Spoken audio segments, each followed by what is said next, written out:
सिद्धाणं नमो आयर्याणं नमो उवच्छायाणं नमो लोये सव्यसाहूनम् वीरं प्रणम्य सर्वज्ञं विनष्टाशीर्षदोषकं कातन्त्ररूपमालेयं मालबोधाय कथ्यते नमस्तस्यै सरस्वत्यै विमलज्ञानमूर्तये विचित्रालोकयात्रेयं यत्प्रसादात् प्रवर्तते नमो वृषभसेनादि गौतमान्तिगणेशिने मूलोत्तरगुणाढ्याय सर्वस्वै मुनिये नमः।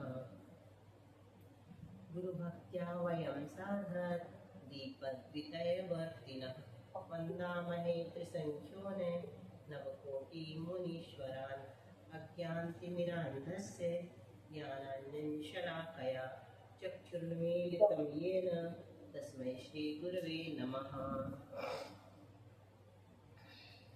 आचार्य सर्ववर्म स्वामी की जय।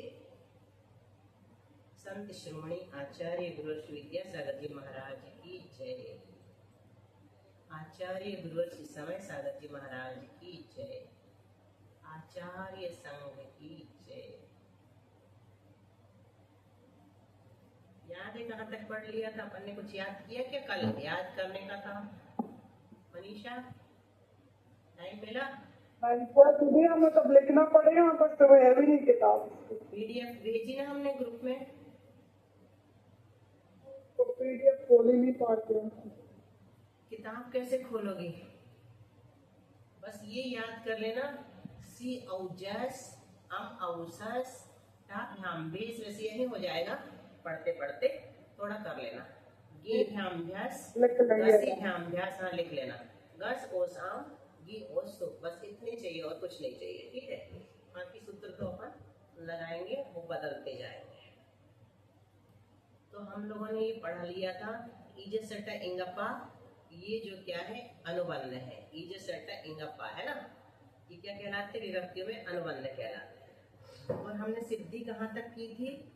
पुरुष शब्द की पुरुषा पुरुषौ और जस लगा करके की थी, लेकिन उसका कुछ खास जो है पोर्शन वो रह गया था, इसलिए फिर से करेंगे। पुरुष जस है ना, जस में थोड़ी ज्यादा सूत्र लग रहे थे तो अपन ने जल्दी जल्दी कर लिया था, पर इसको अच्छे से समझना पड़ेगा एक बार, है ना, बार बार आएगा। इसके लिए सूत्र बनाया था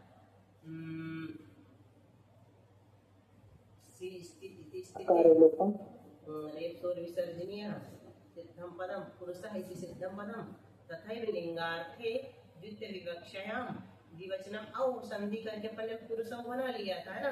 ये भी बनाया था, लेकिन इसको अच्छे से समझना पड़ेगा। हमने कल पूरा करने के लिए समझा था ना, पूरा करके छोड़ देते एक बार। तथैव लिंगार्थे बहुत विवक्षायां बहुवचनम जस, ठीक है। शालिनी अभी दिख रही थी मुझे, लीव हो गई क्या? लिंग प्रथमा में क्या बताते? सिर्फ लिंग का अर्थ बताते। जैसे रामा, रामा का कोई अर्थ है क्या? नहीं, राम ही अर्थ है ना। और रामौ का क्या अर्थ है? तो बस राम ही अर्थ, दो राम, ठीक है। और इसी प्रकार रामा जो भी हम बनाएंगे उसका क्या अर्थ है? शालिनी उसमें दिखता ही, आज मैंने वो नहीं किया है ऊपर। चलो नहीं, इसमें पार्टिसिपेट में है, अब भी मैंने एडमिट किया। हाँ वही बोल रही, मैंने एडमिट किया वो, आज मैंने वो नहीं खोला। उसको क्या कहते हैं? ओपन कर देती ना मैं अपने आप एडमिट होने वाला, एनेबल, वो शायद आज नहीं कर पाए, ठीक है। तो चलो, बहुवचन में भी बहुत सारे राम या बहुत सारे पुरुष, लेकिन उसका इतना ही वैसे रखते हैं। बहुवचन का अर्थ है, राम का अर्थ सिर्फ पुरुष का पुरुष ही है। उसका अर्थ बताने के लिए, लिंग का अर्थ बताने के लिए तो ये प्रथमा विभक्ति होती है। तो बहुवचनम जस, ठीक है। बहुवचन में हमने क्या लगाया? प्रथमा के बोलो प्रत्यय। मनीषा हाँ, सी औ जस, ठीक है। तो सी औ की हमने सिद्धि कर ली, जस की कर रहे हैं फिर से। ठीक है। तो जस की स्थिति की पुरुष और जस, अनुबंध क्या है इसमें? जा जा। तो क्या हो गया अपने पास अब? अस हो गया, पुरुष और अस हो गया। ठीक है। अनुबंध लोप पुरुष अस इति स्थिते अकारे लोपम इति प्राप्ति तत्प्रतिषेधा। यहाँ पर क्या है, एक सूत्र लगता है अकारे लोपम। ठीक है। सूत्र नंबर अगर देखना हो तो देख सकते हो, बाद में देख लेना, लेकिन अभी बता दे रहे हैं अकारे लोपम सूत्र का नंबर क्या है। विसर्जनीय मेरी 135 नंबर पे है अकारे लोपम 135। जी। देखो, पुरुष शब्द तस्मात् परा विभक्ति रेफसर पुरुष से होता है, व्यक्ति पुरुष शब्द से द्विवचन में अ हो गया। फिर समाना सवर्ण अकारो अकारो अकारे लोपम 136 है, इसमें 136 लिखा। ठीक है। 135 कभी नंबरिंग में ये भैया की पुस्तक में 136 है, हो सकता है उस पुस्तक में 135 है ना, बाद में चेक कर लेंगे अपन। तो अकारे लोपम सूत्र क्या करता, क्या कहता है? अकारे लोपम सूत्र की प्राप्ति होने से उसके अपवाद में अकार और दीर्घम घोषवती अकारे लोपम प्राप्त था, तो इससे अकार का लोप हो जाता, लेकिन इसके अपवाद में एक और सूत्र आ गया बीच में। कौन सा सूत्र आ गया? अकारो दीर्घम घोषवती 140 नंबर का सूत्र आ गया। वो क्या कहता है कि आकार का दीर्घ हो जाता है। ठीक है। घोष परे हो तो घोषवंतों ने इसको घोष माना, तो इसका दीर्घ, इसकी भी प्राप्ति हो गई, इसका दीर्घ हो जाता पुरुषा। फिर अपन सा का विसर्ग कर देते, तो ये भी नहीं लगेंगे, नहीं लगेगा। ठीक है। अकारो दीर्घम घोषवती 140 सूत्र से दीर्घ की प्राप्ति हुई। एक साथ लोप तथा दीर्घ की प्राप्ति होने पर सर्व विधिभ्यो लोप विधि बलवान। अब देखो यहाँ पर ये समझ लो थोड़ा सा, यहाँ नंबर नहीं डाला। अकारे लोपम में 136 याद रखना, और अकार और दीर्घम घोषवती में कितना, कौन सा? 140। ठीक है। 136 और 140 दो सूत्र प्राप्त हुए। इनके आधार पर ये कुछ दूसरी बड़ी व्याकरणों का विषय यहाँ पर डाला है। ठीक है। क्या कह रहे हैं? अकारे लोपम इति प्राप्ति तत्प्रतिषेधा। अकारे लोपम ये सूत्र प्राप्त था 136 नंबर का, उसका प्रतिषेध हो गया। तो फिर अकारो दीर्घम घोषवती की प्राप्ति हुई, ये भी प्राप्त है, वर्तते, ये सूत्र है। लेकिन क्या कहते हैं? सर्व विधिभ्यो लोप विधि बलवान। सभी विधि में कौन सी विधि बलवान होती है? लोप विधि बलवान होती है। तो अकारे लोपम जो है मतलब ये विधि बलवान है, लोप करो। फिर एक और विधि आ गई, लोप स्वरादेशो स्वरादेशो विधि बलवान। और लोप और स्वरादेश दो विधि एक साथ मिल रही हो, फिर स्वरादेश विधि करना। तीन चीजें समझ में आई। देखो, एक सूत्र की प्राप्ति हुई, पहले कौन सा सूत्र? उषा अकारे लोपम। ठीक है। और उसी के साथ साथ कौन सा सूत्र एक और प्राप्त हो गया? अकारो दीर्घम घोषवती। अब इन दोनों में से कौन सा लगाएं? इसको कैसे लगाया? अकारो लगाया क्या कुछ देख नहीं, सकते कुछ नहीं लगाया। हैं? सुनो ना, कुछ भी नहीं लगा रहे। अकार का लोप प्राप्त था, किया नहीं, इसे प्राप्त था कह रहे हैं। ठीक है। यहाँ पर अकार का लोप प्राप्त था तो किया नहीं, सिर्फ यहाँ पर कुछ ऊपर की बड़ी व्याकरणों का विषय डालने के लिए ये सब डाल रहे हैं। तो अकारे लोपम सूत्र से आकार का लोप प्राप्त था, उसका प्रतिषेध हो गया। ठीक है। क्यों? क्योंकि अकार और दीर्घम घोषवती भी यहाँ पर उपलब्ध हो रहा, वर्तते है ना। तो फिर वो एक नियम बना रहे, ये क्या कहलाता है? ये एक नियम कहलाता है। ये ले सर्व विधिभ्यो लोप विधि बलवान। सभी विधियों में लोप विधि बलवान होती है। मतलब जब बहुत सारी विधि इकट्ठी मिल रही हो ना, तो लोप और लोप विधि भी उनमें हो, सबसे ज्यादा ये वाला चलेगा, लोप करने का काम, उसको प्रधानता दी जाएगी। बलवान है ना लोप विधि। सभी विधियों में कौन सी विधि बलवान होती है? लोप विधि बलवान होती है। तो इन दोनों में से कौन सा काम होना चाहिए था? अकारे लोपम। फिर बाद में एक और सूत्र मिल गया, क्या? इस वार्तिक से एक और बात सामने आई, लोप स्वरादेशो विधि बलवान। अगर स्वरादेश भी हो रहा हो और लोप भी हो रहा हो तो फिर स्वरादेश बलवान हो जाता है, फिर लोप भी कमजोर पड़ जाता है। यहाँ तक अपन पहुंचे। इसमें कुछ खासियत नहीं है, ये ऐसे लिख देते हैं और व्याकरण ज्यादातर पढ़ाते भी है, लेकिन अपन है विषय तो पढ़ के चलो, है ना। यहाँ तक समझ में आ गया। अकार्य लोपम प्राप्त था, उसका निषेध किया। क्यों? क्योंकि अकार्य दीर्घ घोषवती भी उपलब्ध है। फिर सर्व विधि में लोक विधि बलवान होती है, इसलिए इसको तो करना चाहिए था, नहीं किया। क्यों नहीं किया? क्योंकि लोक और स्वरादेश भी प्राप्त हो गया, तो स्वरादेश विधि यहाँ बलवान हो गई। अब बताएंगे कि स्वरादेश किस रूप में प्राप्त है। ठीक है, अभी पूरा नहीं हुआ। वाधिकारात, वा का अधिकार चल रहा है। ठीक है, कहीं कहीं पीछे पड़ा रहता है ना, महाराज जी बार बार बोलते हैं सूत्रेषु, सूत्रों में जो उपलब्ध नहीं है वो सूत्रांतरात अनुवर्तनीयम सर्वत्र, मतलब कहीं से भी जहां मिल जाए वहां से ला करके लगा लो उसको। मतलब तीसरे सूत्र का वो कहते हैं 36वें नंबर सूत्र में भी अनुवृत्ति हो जाएगी, ऐसा महाराज जी ने बताया था एक दिन। ठीक है, तो वह यहाँ पर वा का अधिकार चल रहा है। वा का अधिकार मतलब विकल्प से होता है ना।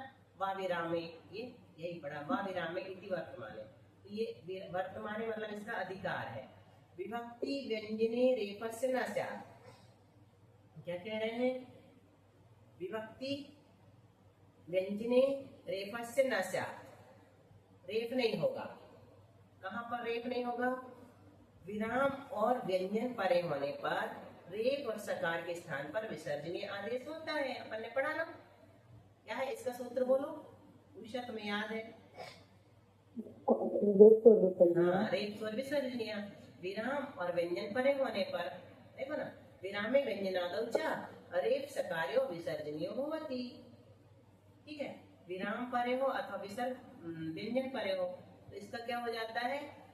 विसर्ग हो जाता है, सकार के स्थान पर विसर्ग हो जाता है। उसके लिए ये बताया, आप बता दीजिएगा क्या जो आपको भी बताया ना कि लोक और में स्वरादेश विधि बलवान होती फिर से है। बता दें। तो क्या हुआ उसका? हाँ, तुम ये बोल रही, फिर से बता दें।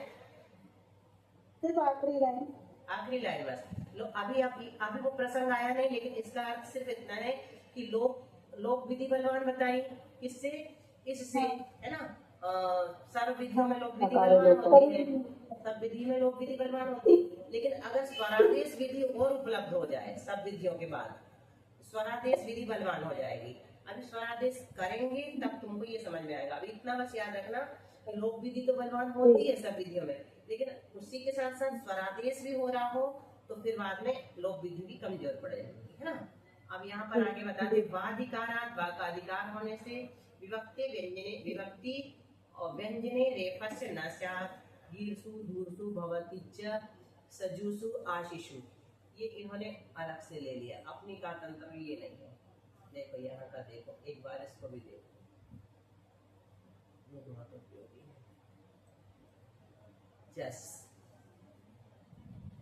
हाँ ये लिखा है, इसको भी एक बार सुन लो, तुम्हारे काम आए। जस विभक्ति आई, इसमें जकाल बंध का लोप हो गया, पूर्व अस। यहाँ आकार है लोपम, इस सूत्र से आकार का लोप प्राप्त था, है ना। यहाँ तक अपन ने देख लिया 136 से, किंतु आकार और दीर्घम घोषवती सूत्र अनुवृत्ति में चला आ रहा है, ये भी चला आ रहा है। तो अब किसको लगाए? दो में से लोप करें कि दीर्घ करें? तो कहते सभी विधि में लोक विधि बलवान होती है, इस नियम से लोक विधि बलवान हो रही थी। फिर क्या हो गया? इतने में स्वरादेश और मिल गया, लोक और स्वरादेश, इन दोनों में स्वरादेश विधि बलवान होती है। इतना हमको समझने के लिए बताया। अब क्या कह रहे हैं? जस के आने पर लिंगांत आकार दीर्घ हो जाता है। ठीक है, ये सूत्र क्या है? जसी, ये वाला सूत्र। अब हम यहाँ पहुंचे हैं, लोपादेश, लोक स्वरादेश, स्वरादेश विधि बलवान, यहाँ तक पढ़ लिया ना। अब सूत्र आया जसी, है ना। अब जसी से सूत्र करेंगे तो अपने को स्वरादेश समझ में आएगा। जसी लिंगान तो अकारा दीर्घम आपद्यते जसी परे, लिंगान आकार का दीर्घ हो जाता है जस परे। तो ये जो लिंगान आकार का दीर्घ किया है ना, ये स्वरादेश है, ये स्वरादेश विधि है, क्योंकि आकार तो ऑलरेडी है ही। अब आपने किससे कर दिया? सिर्फ जसी सूत्र से कर दिया, कुछ नहीं है। एक तरह का नियम है कि अगर जस परे, ये अस जो है ना, इसको जसी बोलेंगे अपन, भले ही अपन ने इसका अनुबंध निकाल दिया। ठीक है, इसकी भी बहुत बड़ी बहस की बात कल बताई थी, वो भी फिर से रिपीट करेंगे। तो जस परे हो तो लिंगांत जो आकार है उसका दीर्घ हो जाता है। ठीक है, तो अभी अपन ने क्या किया? सिर्फ पुरुषा किया लिंगांत, बाकी क्यों का त्यों अपने पास जस परे हुए। ये जस है, इसको जस मानना। ठीक है, तब आगे का समझ में आएगा, अस नहीं मानना। अब देखो, अब इसके लिए लिखा जस परे, आपने कहा कि जस परे हो तब लिंगांत आकार का दीर्घ होता है, लेकिन यहाँ तो हमें जस दिख नहीं रहा है, शंका काय कह रहा है, यहाँ तो अस दिख रहा है, आप इसको जस क्यों कह रहे हो, ये प्रश्न है। ठीक है, तब आचार्य ने ये जवाब दिया, एक देश विकृत मनन्यवाद, इसमें एक देश विकृति आ गई है। उषा दिख रही है एक देश विकृति, जा को आ कर दिया, जा को क्या कर दिया, जा में से, इसमें से जा निकाल दिया, जा में क्या है, जा प्लस आ 2 है, तो ये इसका एक हाथ कट गया, एक हाथ पूरा कट गया, फिर इतना बचा, तो इसमें एक देश विकृति आ गई है जसी में, जस में। जसी तो एक वचन है सप्तमी का, लेकिन अपन उसको जस बोलेंगे। तो ये जो जस है ना, इसमें एक देश विकृति, जरूर एक देश विकृति आई है, लेकिन ये अनन्यवत है, इससे अन्य नहीं हो गया, अनन्य ही है ये, इसको जस ही मानो।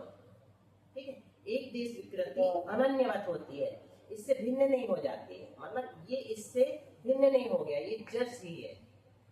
इसने बताया, ये इसको अच्छे से समझ है ना, कि ज्यादातर ये ना कोई समझाता भी नहीं, कोई समझना भी नहीं चाहता, ऐसे लिख करके आगे बढ़ जाते हैं।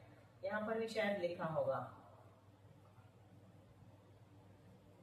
हाँ लिखा है, एक देश विकृत मनन्यवाद, क्योंकि अब यहाँ जस है ही नहीं है, लिखा तो अच्छे से लिखा। जैसे इस सूत्र में जस के आने पर ऐसा क्यों कहा, क्योंकि अब यहाँ पर जस है ही नहीं, एक देश विकृत मनन्यवाद, इस नियम के अनुसार ज अनुबंध का लोप होने पर भी यह जस ही माना जाएगा। अब आगे देखो,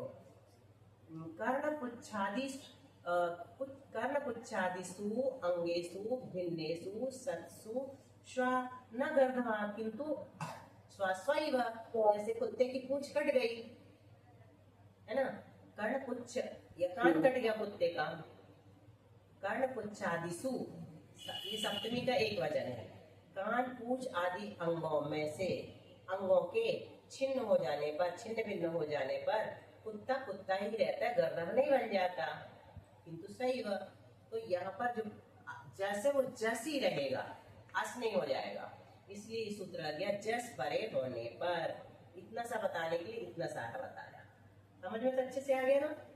ये कर्णपुच्छादि हमेशा याद रहता अपने को, जैसे कुत्ते की पूंछ काट दो या कान कट जाए तो फिर भी हम उसको गधा थोड़ी बोलने लगेंगे, गधे की सींग नहीं होते या कुछ भी नहीं होते, उस जैसा दिखने लगा हो कान कटने से, वैसा तो नहीं घटेगा, होने लगा ना। कान पूंछ आदि कट जाने के बाद भी कुत्ता कुत्ता ही रहता है, गधा नहीं हो जाता है, इसलिए हम इसको जसी मान करके वो वाला सूत्र लगा रहे हैं। जसी, जसी की टीका क्या है, बोलो इसका जसी की टीका का, ये टीका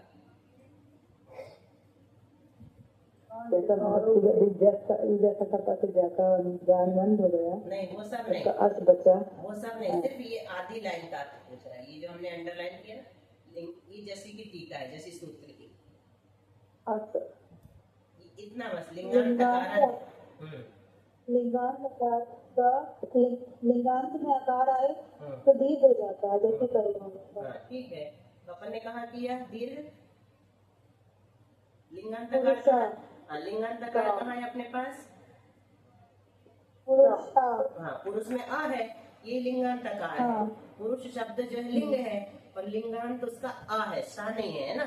लिंगांत किसको कहेंगे, आ, क्योंकि अकारांत शब्द है ना ये, तो लिंगांत में लिंग के अंत में आ है, शा नहीं है, तो जो लिंगांत आकार है उसका दीर्घ हो गया, या अपन ने दीर्घ कर दिया।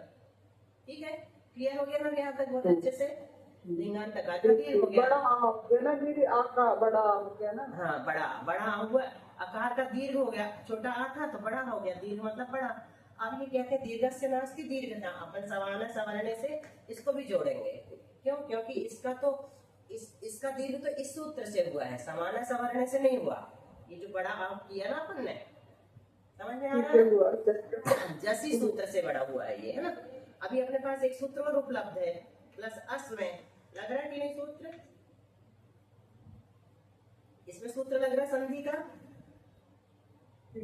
कौन सा, हाँ समान सवर्ण दीर्घ भवति, तो अब दीर्घ क्यों नहीं हो रहा और ज्यादा, क्योंकि दीर्घस्य नास्ति दीर्घता, है ना, दीर्घ की और दीर्घता नहीं होती, तो इसलिए अपन ने इसको मिला दिया इसमें, ये वाले आपको, परंतु इतना ही दीर्घ रहेगा।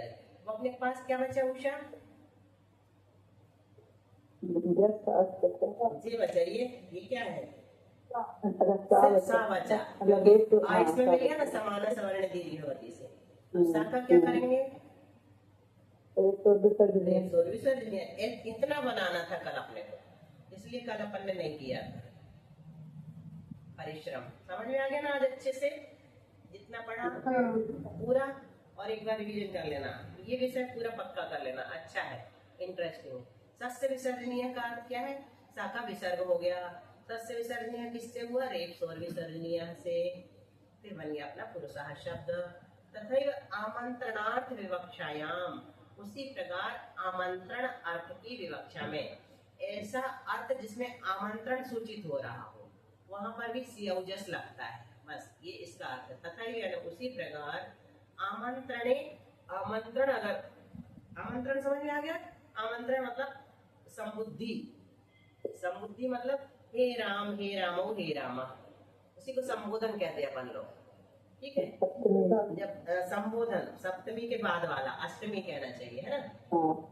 सप्तमी के बाद संबोधन आता है, उसको संबुद्धि, सी को संबुद्धि कहते हैं, और बाकी प्रत्यय तीनों वही लगते हैं। ठीक है, तो इसके लिए एक सूत्र बना दिया, आमंत्रणेच।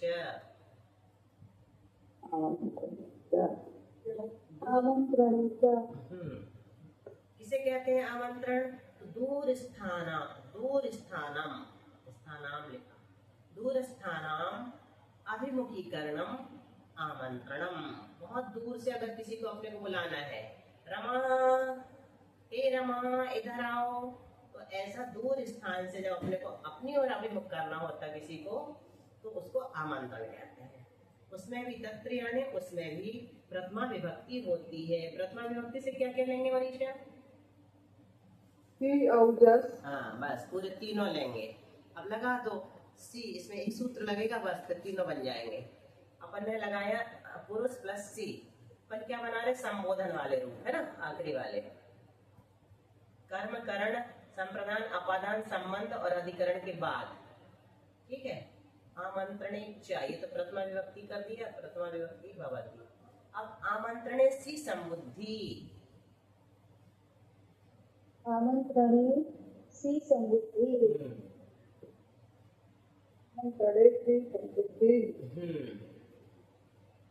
आमंत्रणार्थे विहिता सी संबुद्धि संज्ञा भवति। अब यहाँ पर सी है, सी औजस वही वाला, तो आमंत्रण अर्थ में की गई है ये। आमंत्रण अर्थ मतलब कर्ता में नहीं की है हमने, संबोधन में की है। प्रत्यय तो वही है, लेकिन अभी जो हमने सिद्धि की ना वो कर्ता कारक में। अब हम कौन से कारक में कर रहे हैं? संबोधन में कर रहे हैं। अंतर समझ में आ गया तो सिद्धि भी समझ में आ जाएगी। ठीक है मनीषा? तो आमंत्रण में की गई जो सी है उसकी संबुद्धि संज्ञा होती है। इस वाले सी को हम क्या करेंगे? संबुद्धि करेंगे। ठीक है, अब सी का लोप कर देंगे, पूरा पूरा लोप कर देंगे। ह्रस्व नदी श्रद्धाभ्या सिरलोपम,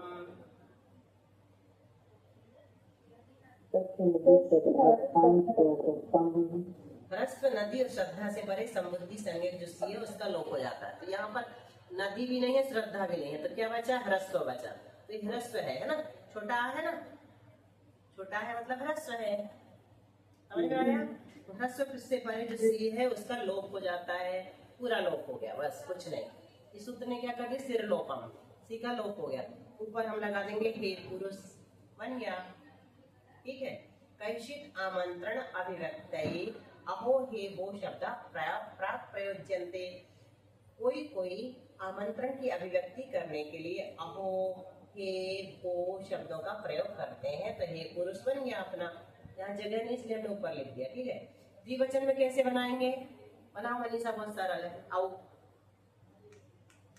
कल तो थी ना, तुम नहीं थी। हाँ तो बना लो। कौन सा सूत्र लगाया था? बोलो उषा।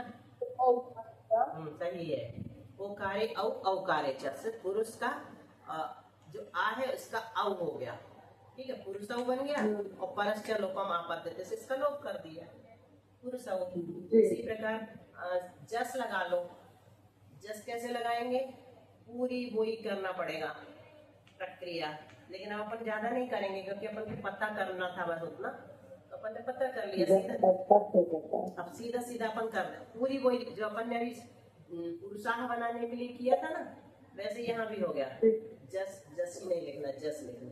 जस का अपन ने जस का अस किया और बस आखिरी वाला सूत्र लगाया, अकारो दीर्घम गोष्वती, यही था ना लास्ट वाला। स्वरादेश विधि, स्वरादेशो विधि बलवान। स्वरादेश विधि में स्वरादेश इस परिभाषा से स्वरादेश विधि अग्रिम सूत्र में प्राप्त होती है वाला है। दीर्घम आपत्ति, लिंगांत तकार का दीर्घ हो जाता है। जसी जसी सूत्र से अपन ने लिंगांत तकार का दीर्घ कर दिया है ना, एक ही लगाएंगे अब अपन, उतने सारे नहीं सोचेंगे। जसी ने क्या किया, लिंगांत तकार को दीर्घ कर दिया और रेप स्वर विसर्जनिया से विसर्ग हो गया, तो हे पुरुषाः बन गया। दो रूप बन गए अपने, प्रथमा और संबोधन है ना। क्या क्या बन गए, रामायण पुरुषाः, संबोधन बीच में क्यों बता दिया? इसलिए कि वही वाली रूप विभक्तियां हैं इसमें, यही बता देते हैं। अब सीधे कर्म आदि लगाएंगे, आम अवसर स्टाभ्याम बेस वगैरह, इसको इसी को लगाना था तो यही खत्म कर दिया काम। लेना क्या है कि औजस ये 7 जो विभक्तियां दी हैं, मतलब इनका मीनिंग क्या होता है? इनका मीनिंग कुछ नहीं होता, ये प्रत्यय है, इनसे ही होगा। अपन औ लगाएंगे तो दो राम इधर आओ, दो पुरुष, हमें समझ में आ जाएगा पुरुषौ बोलेंगे तो। फिर कर्म में अगर बोलेंगे तो पुरुषम, पुरुषौ, पुरुषान जो भी बनेगा, अभी अपन सिद्धि करेंगे तो पुरुष को देव है ना, वो अर्थ निकालेंगे, वहां कर्म बन जाएगा। फिर तीसरा बनाएंगे, रूप चलाएंगे तो फिर अपने को कर्ण का ज्ञान हो जाएगा कि पुरुष के द्वारा ऐसा किया गया, महापुरुष के द्वारा किया गया है ना, महापुरुषों को देखो, तो ऐसे उनको कर्म बना दिया। फिर कर्ण बनाएंगे। जब ये सब पढ़ लेंगे अपन तो फिर अपन जब संस्कृत में मूल से चलेंगे तो आराम से समझ जाया करेंगे कि यहाँ पर क्या प्रसंग चल रहा है और क्या कहना चाह रहे हैं। अभी तो एक ही पढ़ा है ना, जैसे जैसे पुरुषान बनता है, देखो बहुवचन में पुरुषम, पुरुषौ, पुरुषान, पुरुषेण, पुरुषाभ्याम, पुरुषै, पुरुषाय, पुरुषाभ्याम, पुरुषेभ्यां, पुरुषात्, पुरुषाभ्याम, पुरुषेभ्यः, ये सब बनाएंगे अपन। अभी तो पुरुष का ज्यादा बोलते नहीं है तो हमारे इसमें सेट नहीं है, राम का जल्दी बोल देते हैं। फिर ये सब जो सूत्रियात थे वो लगेंगे, विषय स्वा ऐसे चलेगा। एक बार समझ में आ जाएगा ना, फिर अपने आप खुद बनाने लगता है। चलो दिनवाणी स्तुति कर लो, पुरुषेभ्यः ये बनाया, यहाँ तक चल रहा है। उषा कर लो, पिता दुख हारिणी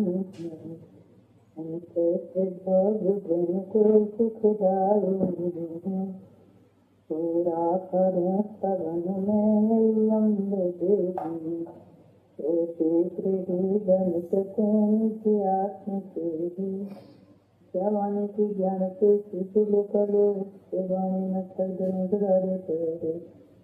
वाणी भारती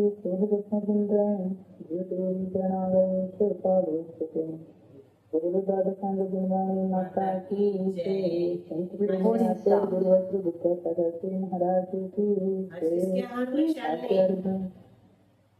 दीदी, आज साधना नीति क्या हुए बड़े महाराज जी के? अच्छा कल जागरण यहाँ पे क्या हुए थे?